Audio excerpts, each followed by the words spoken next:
Max Verstappen overcame 2 safety car interruptions to claim a maiden Chinese Grand Prix victory ahead of Lando Norris. Verstappen assured a cruising victory until back-to-back mid-race safety cars interruptions reduced his lead, but he calmly rebuilt a 13-second advantage to seal his 4th out of 5 race wins this season. The safety car caused by an engine failure for Bottas' Sauber, followed by a crash at the restart, helped McLaren's Norris pull off a one-stop strategy that enabled him to leapfrog Perez and deny Red Bull a 1-2. Ferrari's duo Sainz and Leclerc were able to pull off one-stop strategies, but were unable to threaten Perez, who finished 4th and 5th respectively. George Russell did a really good race to maximise 6th, ahead of Alonso, who was hampered by a strange tyre choice from the Aston Martin during the Spaniard's pit stop under the safety car. Oscar Piastri grabbed 8th for McLaren, while Lewis Hamilton was another benefit of the safety car, salvaging 9th place after starting 18th on the grid. Hulkenberg took the final point to continue Haas's strong start to the season in a battle of the lower midfield, with F1's returning to China for the first time since 2019, before Red Bull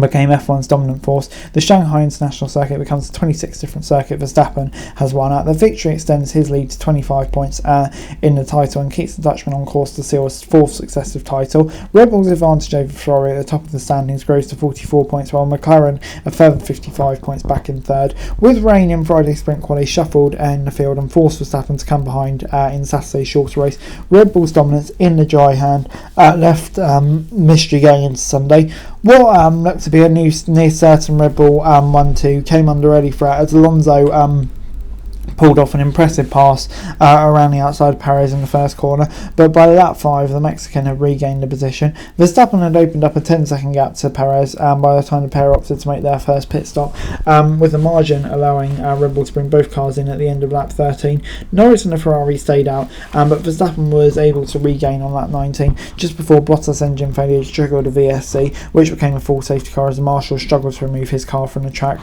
Norris and Leclerc pitted under the VSC before Verstappen, along with the rest of the drivers who stopped just a few laps earlier, decided to follow under a safety car. When Verstappen came out with a reduced lead, Perez came out behind both Norris and Leclerc, with top 4 now on equally fresh tyres. Verstappen retained his lead at the rolling restart at the end of lap 26, but the safety car quickly came back out after 2 crashes, the first of which occurred before any action had properly resumed. Lance Stroll was caught out by a train of cars braking in front of him and drove his Aston Martin straight into the rear of Daniel Ricciardo's RB, ultimately causing damage that would force the Australian out of the race. Stroll received a 10-second penalty for causing the collision. Insult was added to injury for Ricciardo when he later handed a 3-place grid penalty for the Miami Grand Prix for overtaking Hulkenberg under the safety car. In a disastrous few moments for RB, it was Haas's Kevin Magnussen causing a crash with Ricciardo's teammate Yuki Tsunoda in the first race, left the latter stranded off the track, triggering the return of the safety car. The race would restart with 25 laps remaining, which most assumed to be enough time for Perez to clear Leclerc and Norris. The Mexican made a strong start to the season as he attempts to seal an extension to his expiring contract, got the first part of the job done as he cleared Leclerc on lap 39. Norris, however, would prove elusive by the end, and extended his advantage over Perez to more than 5 seconds. The result, a second podium in the season for Norris, providing some consolation after a poor Saturday sprint saw him miss out on a chance to claim a maiden F1 win from pole. Verstappen was untroubled and made it 21 from out 23 race wins, and ensured by the time the season resumes in Miami, Sainz will be the only other driver with a Grand Prix victory in his last 365 days.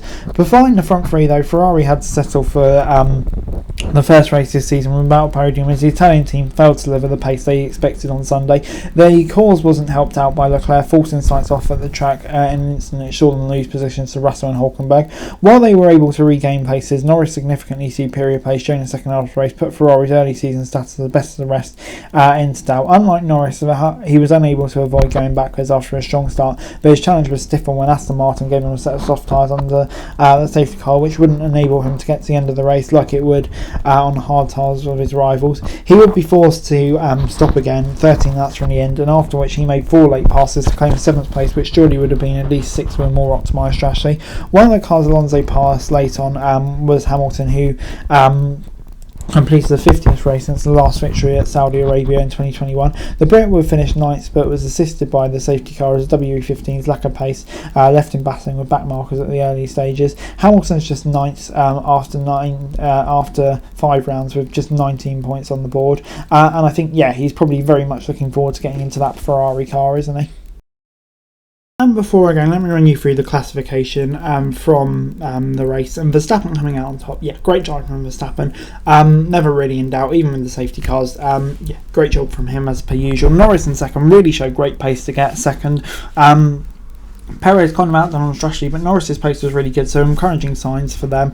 But I think, yeah, Ferrari will be a bit disappointed. They kind of dropped back to the third fastest car this weekend, which is a bit worrying. So yeah, they'll be looking to get back on track. Russell, really good job from him, definitely maximised the results. Feel sorry for Alonso, bit of a dodgy strategy. Piastri obviously had damage, but yeah, just didn't quite seem to be on the pace of Norris, so that'll be frustrating for him. I think Hamilton will be relatively happy with that, probably the best he could have done.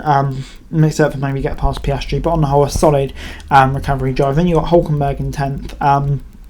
Great job from him, just picking up points here and there in that Haas. Yeah, definitely really delivering the maximum out of that car. Ocon will be gutted just to miss out on a point from him, but yeah, great job from him to get so close. Similar to said for Albon, missing out by much. And then Gasly, yeah, just always seems to be a few positions behind Ocon at the moment, which should be frustrating for him.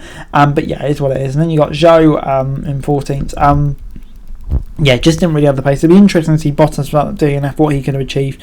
But yeah, that'd be frustrating. And then Stroll and Magnussen, yeah, just miles off their teammates. Really disappointing. Similar stories for Sargent as well. Ricciardo, I feel so sorry for him. What could he have achieved without Stroll there? That would have been a big question. And Tsunoda, yeah, not a good weekend for him at all. But yeah, Ricciardo and Bottas definitely were interesting ones as to where they would have ended up for sure. So anyway guys, that's it for this video. Thanks very much for watching. Remember to like, share and subscribe. Follow us on our socials, link in the description below for daily F1 news, meme and content. Subscribe to our other channels on screen right now, that'd be greatly appreciated. Thanks very much for watching. Peace out.